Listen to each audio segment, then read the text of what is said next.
And now, live at 12.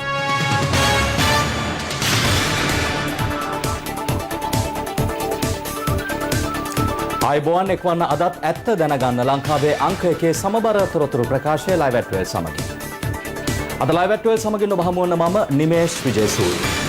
මම ෆාතිමා නස්රින්. අදත් මුල්ම අවධානය ප්‍රධාන පුවත් සිරස්තල වෙතයි. 2020 විසර්ජන පනත් කෙටුම්පත පාර්ලිමේන්තුවට. ඊයේ දිනේත් කොවිඩ් ආසාදිතයින් 635ක් ආශ්‍රිතයින් 15000 ඉක්මවයි. පහනම නොතකා බස්නාහිරින් පිටවන්නන්ට වැඩවරදි. යම් පොලිස් රසමකට ඇවිල්ලා තියෙනවා නම් බස්නාහිර පළාතේ ඉඳලා ඒ අය සම්බන්ධයෙන් නිරෝධායන රීතිය යටතේ කටයුතු කරන්න වෙනවා. වෙනත් බන්ධනාගාරවලට මාරු කරන්නයි ඉල්ලා බෝගම්බර රැඳවියන් විරෝධතාවක. කොවිඩ් නිසා බැටකන රටකජු වෙලෙන්දෝ. ඉතින් මේතරේ මේ කජු ටික විකුණ ගන්න බැරි නම් මට ඉන්න වෙන්නේ එහෙට පොඩි උනුත් එක මහපාරේ. මේ වසර සඳහා වන අයවැය විසර්ජන කෙටුම්පත පිළිබඳ පාර්ලිමේන්තු විවාදය අද පෙරවරුවේදී ආරම්භ වුණා. මුදල් අමාත්‍යවරයා ලෙස එය ඉදිරිපත් කරමින් අග්‍රාමාත්‍ය මහින්ද රාජපක්ෂ මහතා ප්‍රකාශ කළේ මේ වසර සඳහා පූර්ණ අයවැයක් අනුමත වී නොතිබීම නිසා නව රජයේ සංවර්ධන යෝජනා ඒ අයුරින්ම ක්‍රියාත්මක කිරීමට නොහැකි වූ බවයි. විසර්ජන පනත් කෙටුම්පත 2020 දෙවැනි වර කියවි. මේ වනතෙක් මෙම පාර්ලිමේන්තුවට ඉදිරිපත් වූ විසර්ජන පනත් වලට වඩා මේ වෙනස් මුහුණුවරක් ගන්නවා. ඒ මෙය අතුරු සම්මත ගිණුම් 4ක් අන්තර්ගත වන විසර්ජන පනතක් වීම හා ඒ ආශ්‍රිතව අපරාජ්‍ය රාජ්‍ය මුදල් කළමනාකරණය කිරීම පිළිබඳ ගිණුම් වාර්තාවක් වීම නිසයි. ගරු කතානායක දුමිනි අතුරු සම්මත ගිණුමකින් අවකාශය ලැබෙන්නේ රාජ්‍ය සේවා පවත්වා ගැනීමට අනුමත වී ඇති වියදම් සඳහා ප්‍රතිපාදන සැලසීමට පමණයි. ඒ නිසා ගෝඨාභය රාජපක්ෂ ජනාධිපතිතුමාගේ නායකත්වයෙන් පත් වූ පොදු ජන පෙරමුණේ රජය පළමු වසර මීට පෙර මැතිවරණ වලින් බලයට පත් වූ රජයන්ට වඩා වෙනස් අභියෝගාත්මක තත්ත්වයකට මුහුණ දුන් බව මම මේ ගරු සභාවට ප්‍රකාශ කරන්න කැමැතියි. 2019 වර්ෂයේදී වාර්තා කර ඇති අයවැය හිඟේද සැබෑ රාජ්‍ය මූල්‍ය තත්ත්වයේ වසන් කිරීමක් වෙනවා. හම්බන්තොටත් මුළු වරායම විකුණා ලබාගත් ඩොලර් මිලියන 1200ක මුදල එම වරායට ගනු ලැබූ විදේශ ණය ප්‍රමාණය ගෙවා තිබුණේද නැහැ. වරාය විකිණීමෙන් ලබාගත් මුදල යොදාගෙන තිබුණේ එදිනෙදා අයවැය කටයුතු වලට පමණක් බව පෙනී යනවා. ගම් නගා සිටුවීමට සැලසුම් කළ ගම් පෙරළියෙන් බල සම්පන්න වූ කමක් දැක ගන්නට නැහැ. දේශීය ගොවීන් නිපදවන තේ පොල් රබර් පුරුදු ගම්මිරිස් අපනයන වෙළඳපොළට යොමු කිරීම වෙනුවට ඒවා පිටරටින් ගෙන්වා ප්‍රති අපනයනයකට ප්‍රවේශ වීමේ පැවිලි ශේෂ්ත්‍රයට අහිත කර බලපෑම් ඇති කළා. කරු කතානායකතුමනි, අප රජයේ අයවැය ප්‍රතිපත්තියේ අන්තර්ගතය වන්නේ පසුගිය වසර 5 තුළ සිදු වූ විනාශකාරී සමාජ හා ආර්ථික වෙනස් කිරීමයි. මේ රටේ ඉතිහාසයේ කිසිම කාලයක අයවැයක් නැතුව රටක් දුවලා නැහැ. මේ ආණ්ඩුවට බැරි වෙලා තියෙනවා අයවැයක්වත් ඉදිරිපත් කරන්න. අපේ අග්‍රාමාත්‍යතුමා අද මෙතෙන්ට ඇවිල්ලා කියවන මේ අයවැය කතාව ඇත්ත වශයෙන්ම රජය දැන් දරාපු වියදම් මේ වසර තුල අද විසර්ජන පනතකින් මෙහි ඉදිරිපත් කරලා මේක සම්මත කරන්න කියලා අපෙන් ඉල්ලනවා. මේ ආණ්ඩුවට බැරි වෙලා තියෙනවා මේක කලින් ඇවිල්ලා අනුමත කරගන්න. අපිට දන්නවා 2020 පළවෙනි කාර්තුව ගත්තම අපි දන්නවා ආණ්ඩුවේ නොහැකියාව, ආණ්ඩුවට බැරි වෙච්ච දේවල්, ආණ්ඩුවට වැඩ කරන්න බැරි වෙච්ච ඒවා, ආර්ථික වර්ධනය පිළිබඳව තියෙන ගැටලු අපි හොඳට දන්නවා. හැබැයි අපට අවශ්‍ය තොරතුරු ආණ්ඩුව ලබා දීලා නැහැ. 2020 වසර සඳහා ආණ්ඩුව ඉදිරිපත් කළ අයවැය විසර්ජන පනත් කෙටුම්පත පිළිබඳ පාර්ලිමේන්තු විවාදය අද ආරම්භ වුණේ දැඩි සෞඛ්‍ය ආරක්ෂිත ක්‍රමවේදවලට අනුවයි. අද දිනේ පාර්ලිමේන්තුවට මාධ්‍යවේදීන් ඇතුළු බාහිර පුද්ගලයින් ඇතුල් කිරීම සිදු වුණේ නැහැ. කොවිඩ් ව්‍යාප්තියත් සමග දැඩි සීමා කිරීම යටතේ පාර්ලිමේන්තු රැස්වීම පැවැත්වීමටයි පියවරගෙන තිබෙන්නේ. ඒ අනුව අද දිනේ පාර්ලිමේන්තුවට මන්ත්‍රීවරුන් කැඳවුවද සභාගර්භයට යාමේදී අවශ්‍යතාවය සලකා බලා පමණක් ඒ සිදු කරන ලෙසයි මන්ත්‍රීවරුන්ට උපදෙස් ලබා දී තිබෙන්නේ. සභාවේ අත්‍යවශ්‍යයෙන්ම රැඳී සිටිය යුතු මැති ඇමතිවරුන් හැර සෙසු අයට සභාගැබට ආබදාලින්දේ විශේෂ ආසන සූදානම් කර ඇති බව වේත්‍රධාරී නරේන්ද්‍ර ප්‍රනාන්දු මහතා පැවසුවා. මේ අතර දැනට බන්ධනාගාර භාරයේ සිටින මන්ත්‍රීවරුන් තිදෙනා අද දිනේ පාර්ලිමේන්තුවට කැඳවීමක් සිදු කරන්නේ නැහැ. වැලිකඩ බන්ධනාගාරයේ COVID-19 වෛරසය පැතිර යාම මේ තීරණයට හේතුවයි. මේ අතර අද දිනේ පාර්ලිමේන්තුවට බාහිර පුද්ගලයන් කැඳවීමද අත්හිටුවා තිබෙනවා. ඒ අනුව මාධ්‍යවේදීන්ටද අද පාර්ලිමේන්තුවට ගොස් රැස්වීම ආවරණය කිරීමට අවස්ථාව හිමිවන්නේ නැහැ. අද දිනේ පාර්ලිමේන්තුවට පැමිණ ඇති සේවක මණ්ඩලයේද අඩු මට්ටමක පවතින බවයි වාර්තා වන්නේ. බස්නාහිර පළාතේ සංචරණය සීමා කර ඇති ප්‍රදේශවල පදිංචි සේවකයින්ට සේවයට වාර්තා කිරීම නොහැකි වීම සහ බස්නාහිර පළාතෙන් පිට පළාත්වලට කිසිවෙකුටත් ගමන් කිරීම තහනම් කර ඇති නිසා පිට පළාත්වල සේවකයින් අද දිනේ සේවයට වාර්තා නොකිරීමද ඊට හේතු වී ඇති බව වේත්‍රධාරීවරයා වැඩිදුරටත් පැවසුවා. කෙසේ වෙතත් අද පෙරවරු 10ට පාර්ලිමේන්තුව රැස් වුණා. ඒ 2020 වසරට අදාළ අයවැය විසර්ජන පනත් කෙටුම්පත විවාදය සඳහායි. මෙරට COVID-19 වෛරසය ආසාදිත පුද්ගලයන් 5 දෙනෙකු ඊයේ දිනේදී මිය ගියා. එමෙන්ම වෛරසය ආසාදනය වූ රෝගීන් 635 දෙනෙකුද ඊයේ දිනේදී මෙරටින් හඳුනාගත්තා. ඒ අනුව වෛරසය ආසාදනය වූ සමස්ත රෝගීන් සංඛ්‍යාව මෙවන විට 15000 ඉක්මවා ගොස් තිබෙනවා. COVID-19 වෛරසය ආසාදනය වූ රෝගීන් 5 දෙනෙකු ඊයේ මිය ගිය අතර ඔවුන් පානදුර, කොළඹ, කැලණිය සහ ගම්පහ ඉඹුල්ගොඩ යන ප්‍රදේශවල පදිංචිකරුවන්. එලෙස මියගිය ගම්පහ ඉඹුල්ගොඩ ප්‍රදේශයේ පදිංචි 63 හැවිරිදි පුද්ගලයාගේ අවසන් කටයුතු මහරගම ගොඩිගමුව පොදු සුසාන භූමියේදී ඊයේ සිදු කෙරුණා. ඔහු ජීවිතක්ෂයට පත්ව තිබුණේ මහරගම අපේක්ෂා රෝහලේ ප්‍රතිකාර ලබමින් සිටියදී. මියගිය සියලුම දෙනාට නිදංගත රෝග, හෘද රෝග, උදරවාහින පද්ධතියේ තියෙන රෝග වලින් පෙළමින් සිටි අය සහ පිළිකා රෝගියෙක් තමයි ඊයේ දවස තුලදී මිය යන්නේ. එයින් 3 දෙනෙක් අත්‍යවශ්‍යම නිවසේදී මියගොස් සිටියදී මරණයෙන් පසු PCR පරීක්ෂණ කිරීමෙන් හඳුනාගත්තු අය මේ රෝගීන් සමහර වෙලාවට අපි දකිනවා රෝග ලක්ෂණ තිබුණත් රෝහලකට පැමිණ ප්‍රතිකාර දක්වන්න මැලිකමක් දක්වනවා. සමහර අය හිතනවා තමුන්ට රෝගය වැළඳෙන්නේ රෝහලකට ගියොත් කියලා. ඒ නිසා රෝහලට පැමිණීමෙන් වළකිනවා. අපි පොදු කියනවා සමාජයට පැමිණීමෙන් පුළුවන් තරම් රවම විදියට වළකින්න. එයින් හැංගෙන්නේ නැහැ අවශ්‍ය අවස්ථාවකට අත්‍යවශ්‍ය දෙයකට කාරණයකට සමාජයට නොපැමිණිය යුතුයි කියලා. යම් කෙනෙකුට රෝග ලක්ෂණ තියෙනවා නම් රෝගයක් තියෙනවා නම් ඒ සඳහා ප්‍රතිකාර ලබා ගත යුතුයි. රෝහලකට පැමිණ හෝ වෛද්‍යවරයෙකුට දුරකථනයෙන් කතා කර අවශ්‍ය උපදෙස් ලබාගෙන ප්‍රතිකාර ලබා ගැනීම ඉතාමත්ම වැදගත් වෙනවා. මේ අතර වෛරසය ආසාදනය වූ 635 දෙනෙකු ඊයේ හඳුනාගත් අතර ඔවුන්ගෙන් 625 දෙනෙකුම හඳුනාගත්තේ පෑලියගොඩ කොවිඩ් පොකුර ආශ්‍රිතවයි. සෙසු දස දෙනා විදේශයන්හි සිට මෙරටට පැමිණ නිරෝධායනය සඳහා යොමු කර සිටින පිරිස් අතරින් හඳුනාගත්තා. ඒ අනුව මේ වන විට මිනුවන්ගොඩ සහ පෑලියගොඩ කොවිඩ් පොකුරෙන් වාර්තා වන සමස්ත රෝගීන් ගණන 11858 වන අතර මෙරටින් වාර්තා වන සමස්ත රෝගීන් සංඛ්‍යාව 15350ක් දක්වා ඉහළ ගියා. ඔවුන්ගෙන් රෝගීන් 10183 දෙනෙකු සුවය ලබා මේ වන විට පිටව ගොස් තිබෙනවා.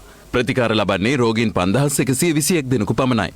මේ හඳුනාගත්තු අයගෙන් 378 දෙනෙක් පමණ බස්නාහිර පළාතෙන් තමයි අපි හඳුනාගත්තේ. එයින් 253 දෙනෙක්ම කොළඹ මහනගර සභා සීමාව තුළ වාසය කරන අය විදිහට අපි හඳුනාගත්තා. ඒ වගේම මේ පරීක්ෂණ කිරීමේ රෝගීන් හඳුනා ගැනීම සඳහා මේ වන විට PCR පරීක්ෂණ 6,42,000කට අධික ප්‍රමාණයක් සිදු කරලා තියෙනවා. මේ අතර COVID-19 වෛරසය ආසාදනය වූ තවත් රෝගීන් 3 දෙනෙක් කරන්දෙනිය ඇරවාවිල දීනවෙල ප්‍රදේශයෙන් ඊයේ හඳුනාගත්තා. එම තිදෙනා එකම පවුලේ සමාජිකයින් වන අතර පෑලියගොඩ මත්ස්‍ය වෙළඳ පොලේ ආසාදිතයෙකුගේ ආශ්‍රිතයින් වනවා.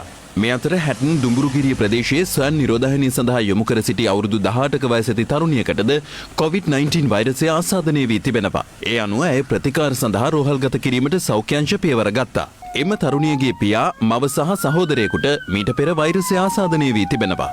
මේ අතර බෝගම්බර පැරණි බන්ධනාගාරයෙන්ද මේ වන විට ආසාදිතයින් 30 දෙනෙකු පමණ හඳුනාගෙන තිබෙනවා. විවිධ කරුණු යටතේ බන්ධනාගාර ගත කෙරෙන රැඳවියන් වෙනත් බන්ධනාගාරවලට ඇතුළත් කිරීමට පෙර දින 14ක කාලයක් නිරෝධායනය සඳහා මෙම බන්ධනාගාරයට යොමු කරනවා. එලෙස ඇතුළත් කළ පිරිසකට මෙලෙස වෛරසය ආසාදනය වී තිබුණා. එම බන්ධනාගාරයේ මේ වන විට නිරෝධායනය සඳහා 400ක පමණ පිරිසක් රඳවා සිටින අතර ඔවුන්ගෙන් 101ක පමණ පිරිසක් වහලය මත නැගී අද මෙලෙස විරෝධතාවයක නිරත වුණා. ඒ රෝගීන් වාර්තා වීමත් සමග තමන් දැඩි අනාරක්ෂිත භාවයකට පත්ව ඇති බව පවසමි. ඔවුන් ඉල්ලා සිටින්නේ බෝගම්බර පැරණි බන්ධනාගාරය තුළ මේ වන විට පවතින තත්ත්වයේ සැලකිල්ලටගෙන තමන් වෙනත් බන්ධනාගාර වෙත යොමු කරන ලෙසයි. මේ අතර පාදුක්ක ප්‍රාදේශීය ලේකම් කාර්යාලයට අනුයුක්තව සේවය කළ දඹෝර ග්‍රාම සේවා වසමේ ආර්ථික සංවර්ධන නිලධාරීවරයාටද COVID-19 වෛරසය ආසාදනය වී ඇති බවට හඳුනාගෙන තිබෙනවා. එම නිලධාරියා පෑලියගොඩ මත්ස්‍ය වෙළඳ පොලේ ආශ්‍රිතයෙකු ලෙස හඳුනාගෙන ඇති අතර නිරෝධායනය වන පවුල් සඳහා ලබා දුන් රුපියල් 5000 දීමනාව ලබා දීමේ වැඩසටහනටද ඔහු සහභාගී වී තිබුණා. ඒ අනුව ඔහුගේ ආශ්‍රිතයින් නිරෝධායනයට යොමු කිරීමට පියවර ගැනුණා. මේ අතර හලාවත වැවිලි සමාගමේ ප්‍රධාන කාර්යාලයේ තාවකාලිකව වසා දමා තිබෙනවා. එම කාර්යාලයේ සිවිල් ආරක්ෂක නිලධාරියෙකුට COVID-19 වෛරසය ආසාදනය වී ඇති බවට තහවුරු වීමත් සමගයි. මේ අතර මෙරට සේවයේ නිරතව සිටි චීන ජාතිකයින් සිව් දෙනෙකුට සහ ශ්‍රී ලාංකිකයින් දෙදෙනෙකුටද වෛරසය ආසාදනය වී ඇති බව චීන තානාපති කාර්යාලය නිවේදනය කළා. ඔවුන් කොටහෙන ප්‍රදේශයේ ඉදිකරන ව්‍යාපෘතියක් හා සම්බන්ධව සේවය කළ පිරිසක්. කොල්ලුපිටිය ප්‍රදේශයේ ඉදිකිරීම් ආයතනයකදී ඒ විදිහටම රෝගීන් විශාල ප්‍රමාණයක් අපිට සොයාගන්න හමු වුණා. ඔවුන් බ්ලූ මැන්ඩල් ප්‍රදේශයේ වාසය කරන පදිංචි අය. ඒ නිසා තමයි රෝගය වැළඳුණා කියලා අපි විශ්වාස කරන්නේ. මේ අවස්ථාවේදී තාමත්ම වැදගත් දෙයක් තමයි COVID-19 රෝගය ආයතන තුල පැතිරීම අපි යම්කිසි ප්‍රවණතාවයක් දකිනවා. ඒ නිසා ආයතනවල සේවය කරන ඒ වගේම ආයතනයට පැමිණෙන ආගන්තුකයන් සහ ඒ සියලුම පුද්ගලයන් නිසි පරිදි සෞඛ්‍ය ආරක්ෂිතව හැසිරීම අත්‍යවශ්‍ය වෙනවා. රජය විසින් පාලන මිලක් නියම කළද වෙළඳ පොලේ සහල් හිඟයක් මතුව ඇති බවට වෙළඳුන් පවසනවා. අද උදෑසන පත්තරේ වැඩසටහනින් අප මේ පිළිබඳව විමසා බැලීමක් කළා. පසුගිය 4 වෙනිදා මධ්‍යම රාත්‍රියේ සිට බලපැවැත්වෙන පරිදි සහල් නිෂ්පාදකයන්ට සහ මෝල් හිමියන්ට සහල් අලවිය සඳහා උපරිම මිලක් නියම කරමින් පාරිභෝගික අධිකාරිය අතිවිශේෂ ගැසට් නිවේදනයක් නිකුත් කළා. ඒ අනුව තම්බන ලද සුදු සහ රතු සම්බා සහල් කිලෝග්‍රෑම් එකක් සඳහා මෙන්ම සුදු හා රතු කැකුළු සම්බා කිලෝවක් සඳහා රුපියල් 94ක උපරිම මිලක් නියම කෙරුණා. තම්බන ලද සුදු හා රතු නාඩු කිලෝවක් සඳහා උපරිම මිල රුපියල් 92ක් ලෙසයි එහි සඳහන් වුණේ. 2003 අංක 9 දරන පාරිභෝගික කටයුතු පිළිබඳ අධිකාරි පනතේ 25 වගන්තිය යටතේ නිෂ්පාදකයෙකු මෝල් හිමියෙකු අදාළ උපරිම මිලට වඩා වැඩියෙන් වෙළඳාම් කිරීම ඉදිරිපත් කිරීම හෝ ප්‍රදර්ශනය කිරීම නොකළ යුතු වනවා. දැන් මිල ගණන් කොහොමද මේ සම්බයම 114 කිලෝ මෝල් වල අපිට මෙහෙ කියලා 90ට දෙන්නත් බෑ. ඒකට මොනවාරි සැලසුම කරලා දෙන්න ඕනේ.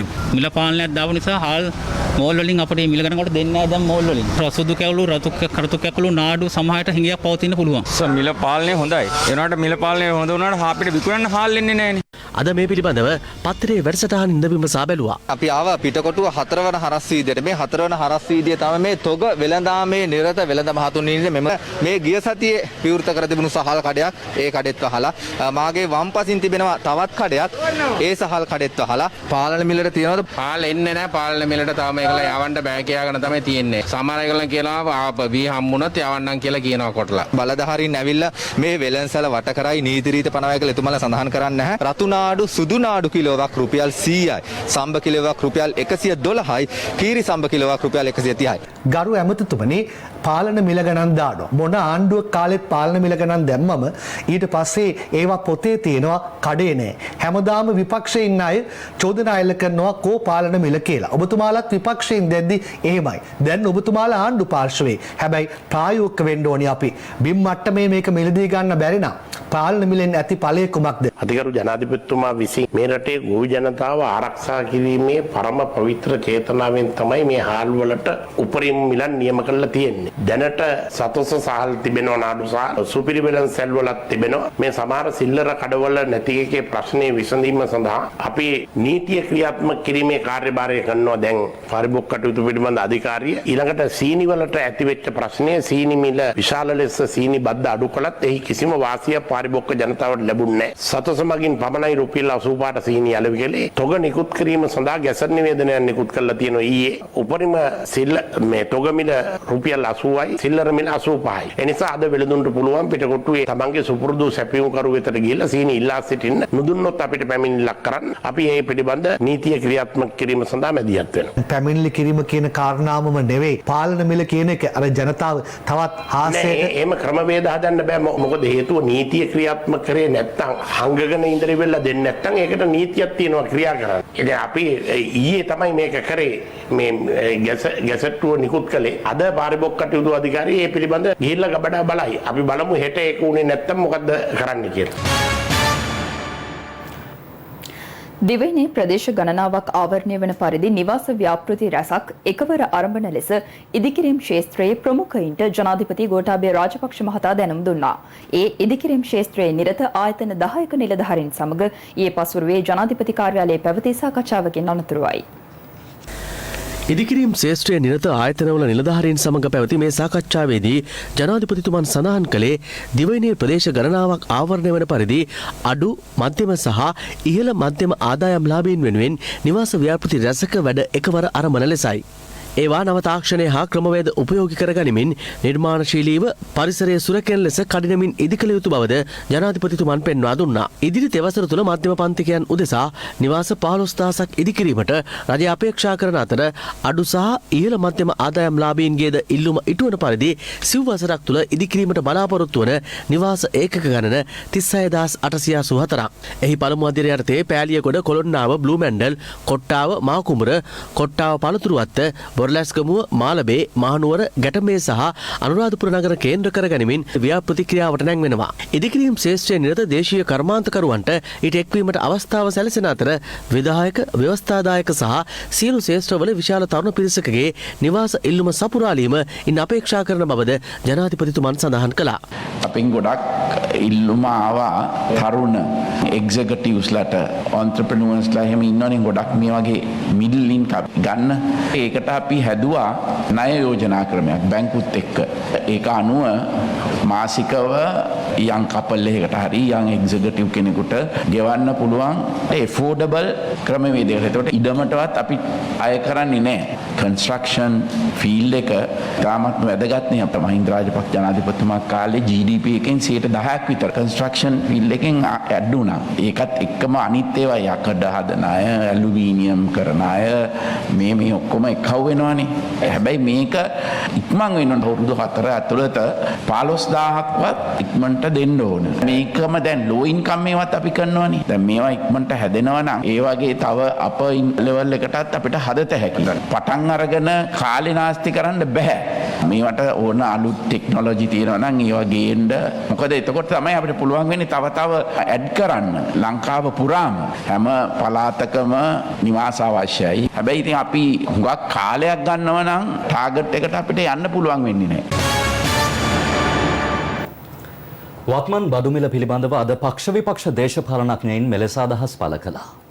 මගලක තිබෙනවා පෙරේදා නාරාහෙම්පිට පොළොට ගිහිල්ලා බඩු ගත්ත බිලක් මේ සැමන් ටින් එක රුපියල් 220යි. මේ පරිප්පු කිලෝ එක රුපියල් 240යි. ඒ වගේම හාල් මැස්ස 500ක් රුපියල් 480යි. හාල් කිලෝ එකක් රුපියල් 120යි. බිත්තරයක් රුපියල් 22යි. ඒ වගේම සීනි කිලෝ එකක් රුපියල් 160යි. පොල් ගෙඩියේ මිල රුපියල් 100යි 110යි මිලට වැඩි වෙලා. ගැසට් නිවේදන ගහලා තිබෙනවා. හැබැයි අද ඒ එක නීතියක්වත් සත පහකට සමාජයේ ගණන් ගන්න නැති තත්යකට පත් වෙලා අපි දැක්කනේ පෞගේ කාලේ වැතුවන්නට කලින් ඔය අය ගිහිල්ලා බෙදපු ක්‍රම ලොරි පිටින් අරන් ගිහලා එක්කෙනෙක් දැක්කම මාදිවල ලොරියක් ගිහලා කාල් ටික ගෙදර මාදිවල නිවාස තියාගෙන බෙදුවා. ඒව නම් ඔච්චරම විපක්ෂය චෝදනා කරනවා නම් රජය දීලා නැත්නම් ඉතින් ජනතාව වෙනුවෙන් ගිහලා බෙදලා දුන්නා නෑ. මොකද වෙන්නේ? අඩුපාඩුවක් වෙනවාද කියලා අහන්න තමයි අපිට සිද්ධ. වැඩිම නිෂ්පාදනය අපේ රටේ වාර්තා මෙට්‍රික් ටොන් මිලියන 5037ක් නිෂ්පාදනය කරපු රටක් 2020. හැබැයි මිනිස්සුන්ට කන්න හාල් නෑ, බත් නෑ. හාල් ටික බෙදා හරින්න බැරි ආණ්ඩුව. අද ගොවි ජනතාවට අවශ්‍ය මඟ පෙන්වීම කළා තියෙනවා. එයාට විශ්වාසයක් ඇති කරලා තියෙනවා. මිලදී ගන්න බවට, මිලක් දෙන බවට සහතික කරලා තියෙනවා. සහ අවශ්‍ය සහයෝගය ලබා දීලා තියෙනවා. රටක් විදියට ඉස්සරහට ගෙනියන වැඩ පිළිවෙල දියත් කරන්න අවශ්‍ය පියවර අරගෙන තියෙනවා කියන එකත් මේ අවස්ථාවේ සඳහන් කරන්නට කැමතියි. අපි දැක්ක එක්තරා ඇමතිවරයෙක් නූරෙලි ඉඳන් ගිහලා ටෙලිෆෝන් එකකින් කතා කරලා අහනවා කොළඹේ තියෙන මිල කීයද කියලා. එතන ඉඳන් මාධ්‍ය සංදර්ශන දීලා අපිට කියන එක නෙමෙයි තියෙන්නේ. කොළඹ මිල මෙහෙමයි, නූරෙලි මිල මෙහෙමයි කියන එක. මහත් දැන් මුදල් වියදම් කරලා මේ ඇමතුරුත් ඒ වගේම අමාත්‍යාංශ නඩත්තු කරන්නේ මේවා පාලනය කරන්න.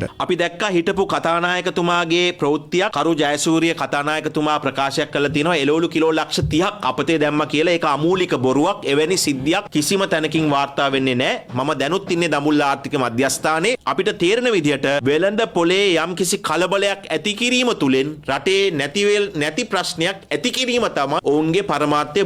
බොරදියේ මාළු බාන්න එපා කියලා මම ඔවුන්ගෙන් ඉල්ලා සිටිනවා. තවත් දේශීය පුවත් කිහිපයක් වෙතයි දැන් අවධානය. COVID-19 හේතුවෙන් මිය යන පුද්ගලයන්ගේ මෘතදේහයන් භූමදාන කිරීමට ඉදිරිපත් වූ යෝජනා සම්බන්ධයෙන් සමාජය තුළ විවිධ අදහස් පළවනවා. ඊයේ දින එදිත් පාර්ශව කිහිපයක් ඒ සම්බන්ධයෙන් අදහස් පළ කළා. මේ මුස්ලිම්ද දෙමළද සිංහලද බෞද්ධද කතෝලිකද මේ ආදී කිසිදු වර්ගීකරණයකින් තොරවයි මේ වසංගතය ව්‍යාප්ත වෙන්නේ. ඒ වගේ මේ වසංගතය උත්සන්න වී මිය යන පුද්ගලයන් දිහා බැලුවත් එවැනි කිසිදු වර්ගීකරණයක් නැහැ. ඉතින් එවැනි පසුබිමක් තුළ කෙනෙක් මිය ගියාට පසුව ඒ මෘතදේහය ආදාහනය කරනවද භූමදානය කරනවද කියන කාර්යය අදාළ වන්නේ ඒ සෞඛ්‍ය බලධාරීන්ගේ නියමය අනුව තීරණ ගැනීමයි. බෞද්ධයන් හැටියට අපටත් පැහැදිලිවම ප්‍රශ්න තියෙනවා. මොකද අඩුම තරමේ බෞද්ධ චාරිත්‍ර වාරිත්‍රවත් ඉටු කරගන්න අවස්ථාවක් නැහැ. එසේ කෙසේ වුවත් අපි මේ නීතියට අවනතයි. ආගම්වාදී ජාතිවාදී උම්මන්තකයින්ගේ යම් යම් බලපෑම් වලට නතු වෙලා කටයුතු කරනවට වඩා රජයක් හැටියට මේ වෙලාවේ කළ යුතු වෙන්නේ සෞඛ්‍ය බලධාරීන්ගේ උපදෙස් පරිදි වඩාත් ආරක්ෂිත ක්‍රම අනුව මේ කටයුතු සිද්ධ කිරීම කියන එකයි අපගේ මතය. සමාජය තුළ පවත්නා යථාර්ථය මගහරවන්න අමතක කරන්න මේ වගේ සංවාද සමාජයට දානවා කියන එකයි අපට හිතෙන්නේ. ඒ බඳු මුලාවන්ට සමාජය පත් කරන්න එපා. බුද්ධ ආගම, කතෝලික ආගම, හින්දු ආගම, ඒ වගේම ඉස්ලාම් ආගම ඇතුළු සියලු ආගම් අපේ ආමුදුරු පූජක තුමන්ලා මේ ඔක්කොම එකතු වෙලා අපි මෙන්න මේ මහා ව්‍යසනයට මුහුණ දෙමු කියන පණිවිඩය තබනවා. මේ අතර කොවිඩ් ආසාදනය වී මිය යන අයගේ මෘතදේහ භූමදාන කිරීමට ඉදිරිපත් ඇති යෝජනා සම්බන්ධයෙන් අමාත්‍ය චමල් රාජපක්ෂ මහතා ඊයේ මාධ්‍යවේදීන් හමුවේ මෙලෙස අදහස් පළ කළා. මේ තෞහිද් ජමාත් සංවිධානයේ විසින් ලිඛිත විශේෂයක් නිකුත් කරලා තියෙනවා. දැන් සමාජ මාධ්‍ය හරහා ඒක ප්‍රචාරය වෙනවා. කොරෝනා වෛරසයෙන් මිය යන මුස්ලිම් ජනතාව භූමදාන කරන්න අවසර ලබා දෙන්න කියලා. ඒ අයගේ ඒ කටයුතු කරන්න යම් කිසි ප්‍රදේශයක් නියම කරලා තියෙනවා. ඒ හැමතැනම නෙවෙයි. ඒක අමාත්‍ය මණ්ඩලය ගත්ත තීන්දුවක් කියසන්දා. ඉදිරියේදී බෞද්ධ ජනතාව සහ හින්දු ජනතාවත් තමන්ගේ පාංශිකුල දීම සම්බන්ධව සහ සංස්කෘතික අංග ඒ විදිහට ඉෂ්ට කරන්න ඕන කියලා ඉල්ලීමක් කරොත් ඒකට අවස්ථාව ලබා දෙනවද? ඔව් ඉතින් දැන් එහෙම මේක කරන් කිව්වා එයාලට යන්න බෑ. ඒක පිටිපස්සේ ඒකට අදාළ විලාට අරන් ගිහලා ඒ වැඩේ කරනවා. ඒ වගේ සෞඛ්‍ය නීති වලට පටහැනි නොවන විදිහට කරනවා. බෑ ඉස්සෙල්ලාම බැරෙනවා මරණයකින් බේරෙන්න. බස්නාහිර පළාතේ සිට කිසිදු පුද්ගලයෙකුට වෙනත් පළාත් කරා ගමන් කිරීම තහනම් කිරීමට ඊයේ රජය පියවර ගත්තා. මෙම නීතිය කඩ කරන පිරිස් සොයා ඔවුන් නිරෝධායනයට යොමු කිරීමට පියවර ගන්නා බවද පොලිසිය පවසනවා. බස්නාහිර පළාතේ සිට කිසිදු පුද්ගලයෙකුට පිට පළාත් කරා ගමන් කිරීම මේ වන විට අත්හිටුවා තිබෙනවා. ඊයේ රාත්‍රියේ සිට ක්‍රියාත්මක මෙම තහනම ලබන 15 වෙනිදා මධ්‍යම රාත්‍රිය දක්වා බලපැවැත්වෙන බවයි යුද හමුදාපති ලුතිනන්ට් ජෙනරාල් ශවෙන්ද්‍ර සිල්වා මහතා සඳහන් කළේ. හුදෙක්ම මෙම COVID-19 අනෙකුත් ප්‍රදේශවලට පැතිරයාම වැළැක්වීම සඳහා වූ ගන්නා ලැබුණු තීරණයක් හැටියට මේ හඳුන්වන්න පුළුවන්. බස්නාහිර පළාතේ තමයි පසුගිය සති කීපේ පුරාවටම වැඩිම ආසාදිතයන් පිරිසක් සොයාගන්න ලැබුවේ. අපි බලාපොරොත්තු වෙනවා ඉල්ලා සිටින ඕනකමින් මේ දින 4 මේ ගැන තේරුම් අරගෙන අනෙකුත් ප්‍රදේශවලට පැතිරීමට තියෙන අවදානම නැති කිරීම සඳහා ඔබගේ යුතුයකම ඉෂ්ට සිද්ධ කරන්නයි කියලා. දෛනිකව රැස්වන කොවිඩ් කාර්යසාධක බලකාර රැස්වීමේදී ඊයේ මේ පිළිබඳව විශේෂ අවධානයක් ජනාධිපති ගෝඨාභය රාජපක්ෂ මහතාද යොමු කර තිබුණා. කොවිඩ් ආසාදිතයින් වැඩි සංඛ්‍යාවක් බස්නාහිර පළාතෙන් හඳුනාගෙන ඇති නිසා පිට පළාත්වලට සිදු කෙරෙන සංචාරන වළක්වාලීමට කඩිනම් පියවර ගත යුතු බවයි ජනාධිපතිතුමන් ඊයේ බලධාරීන්ට උපදෙස් දී සිටියේ. ඒ අනුව බස්නාහිර පළාත සහ නිකුත් පළාත් වෙන් කෙරෙන ප්‍රධාන ස්ථානවලට විශේෂ මාර්ග බාධක යෙදවීමට පොලිසිය කටයුතු කර තිබුණා. බස්නාහිර පළාත සහ වයඹ පළාත වෙන් කෙරෙන මීගමුව හලාවත ප්‍රධාන මාර්ගයේ කොච්චිකඩේ පාලම අසල පිහිටි ප්‍රධාන මාර්ග බාධකයේ පැවති තත්ත්වයයි මේ. එහිදී බස්නාහිර පළාතෙන් පිටවීමට උත්සාහ ගන්නා ඇතැම් පුද්ගලයන් හට පොලිසිය දැඩි ලෙස අවවාද කරන ආකාරයද දක්නට ලැබුණා. මේ බස්නාහිර සහ සබරගමුව පළාත වෙන් කෙරෙන අවිස්සාවේල්ල තල්දුව පොලිස් මාර්ග බාධකයේ පැවති තත්ත්වයයි.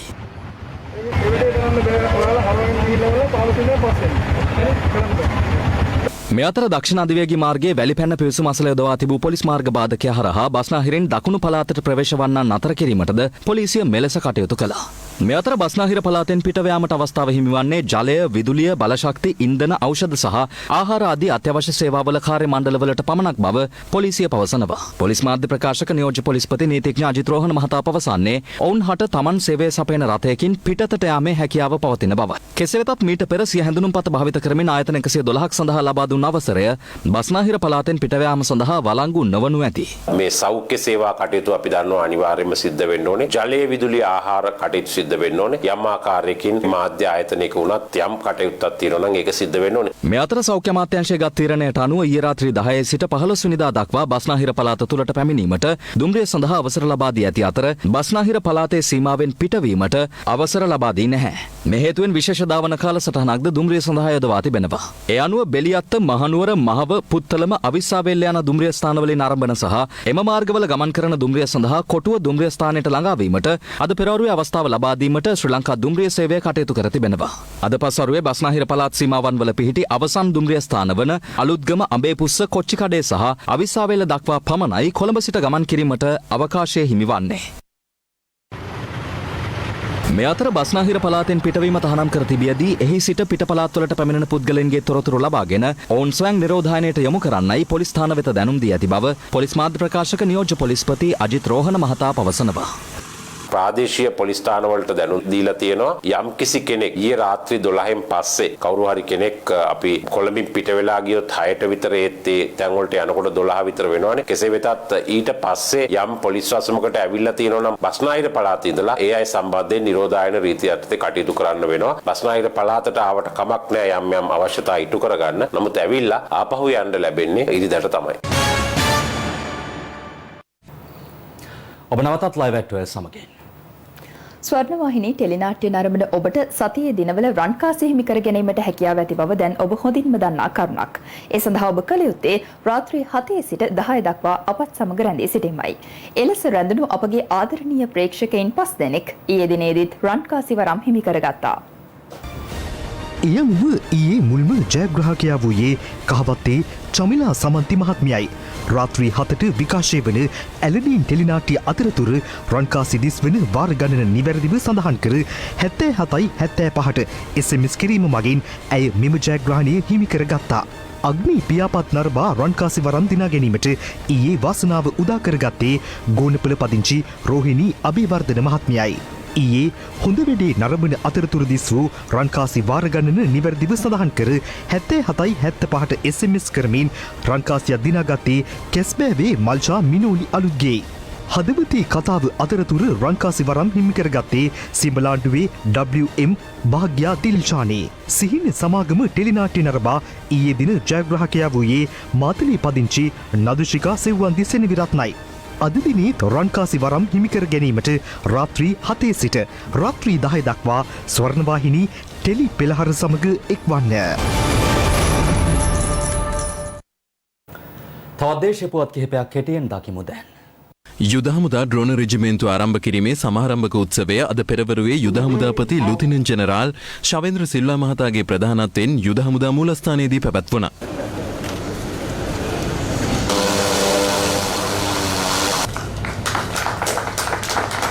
මේ අවස්ථාවේදී ස්තුතිවන්ත වෙනවා අතිගරු ජනාධිපතිතුමාට අග්‍රාමාත්‍යතුමාට විශේෂයෙන්ම ගරු ආරක්ෂක ලේකම්තුමාට මෙවැනි උපකරණ ශ්‍රී ලංකා යුද හමුදාවට ලබා දීමට කටයුතු කිරීම සමැදිව අපි හමුදාවක් වශයෙන් ඊළඟ වසර කිහිපය සඳහා යා යුතු මඟ මොකක්ද කියන එක අපි හදලා තියෙනවා. එයි අංගයක් තමයි එවැනි ආකාරයේ ඩ්‍රෝන රෙජිමෙන්තුවක් හමුදාව තුල ස්ථාපිත කිරීමට හේතු වුණේ. මධ්‍යම අප්‍රිකානු ජනරජයේ සාමසාධක රාජකාරීන් සඳහා පිටත්ව යන ගුවන් හමුදා හෙලිකොප්ටර් බලගණය ඊයේ දිවයිනෙන් පිටත්ව ගියා.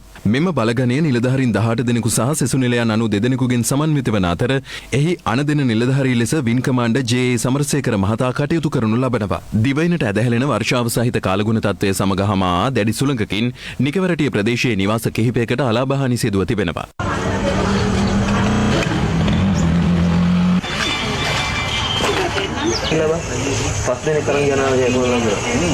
මේ අතර අයහපත් කාලගුණ තත්ත්වය හමුවේ අද පෙරවරුවේ නවය මාර්ගයේ වවුනියාව ප්‍රදේශයෙන් දැඩි මීදුම් සහිතව දක්නට ලැබුණේ මේ ආකාරයෙන්.